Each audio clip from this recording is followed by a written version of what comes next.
శ్రీమన్నారాయణ. చంద్రబాబు నాయుడు కాలంలో చాలా అభివృద్ధి చెందింది దేశం. ఆయన కరువు కాటకాలను ఎదిరించి నిరుద్యోగులకు ఎంతోమంది కూడా ఉద్యోగ ప్రదానం చేశాడు మహానుభావుడు.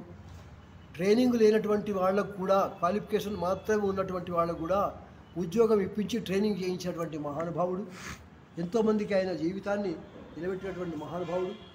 తర్వాత మన భాగ్యనగరాన్ని హైటెక్ సిటీగా రూపొందింపినటువంటి వాడు బీజం మొట్టమొదటి చంద్రబాబు నాయుడే. అలాంటి మహానుభావుడు మళ్ళీ వస్తే మన తెలంగాణ కానీ మన ఆంధ్ర కానీ ఏదైనా కానీ పురోగతి ఉంటుంది. ఆయన యొక్క సలహాలు చాలా మంచివి. ఆయన ఉండబడేటువంటి ఉద్దేశం కూడా చాలా మంచిది. ఆయన ప్రారంభంలో వచ్చినప్పుడు భువనేశ్వరి ఆయన ఎవరో మహానుభావుడు ఉపదేశం చేశాడని చెప్పి 108 మంది దంపతుల యొక్క పూజ చేశాడు.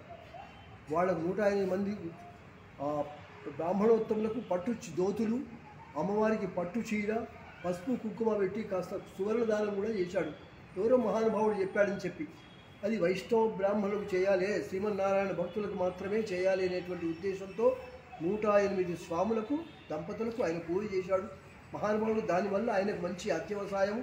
దానివల్ల ఆయన సుమారు 9 సంవత్సరాలు నిరాటంకంగా పరిపాలించాడు. ఎన్ని అడ్డంకులు వచ్చేప్పటికీ ఎదుర్కొన్నాడు. ఏవో చిన్న చిన్న పొరపాట్లు ఉంటాయి, ఒక పని చేసినప్పుడు పొరపాటు జరుగుతాయి. అయినప్పటికీ కూడా ఆయన ఇప్పటి ఉన్న ముఖ్యమంత్రులంతా పొరపాట్లు కాకుండా చాలా చక్కటి బుద్ధితో, మేధాశక్తితో, తర్వాత ఆయన యొక్క పద్ధతి బాగా ఉంది. ఆయనకు ఆ భగవంతుడు మళ్ళీ సర్వశక్తులు ఇచ్చి పూర్వ వైభవాన్ని ఆయనకు సంతరించాలని చెప్పి అఖండ రాజయోగం కూడా కలగాలని చెప్పి ఆ ఎడుగుండల వాడిని వెంకటేశ్వర స్వామిని, ఆ పరమపదంలో ఉండబడే రంగనాథ స్వామిని, మొత్తం శ్రీమన్నారాయణుని అందరినీ కూడా సర్వదేవతలను కూడా మేము ప్రార్థిస్తున్నాము. అలాంటి మహానుభావుడి వల్లనే భాగ్యనగరంగా విలసిల్లింది. హైటెక్ సిటీ కంప్యూటర్ అభివృద్ధి అయిందంటే ఆయన వల్లనే బీజం.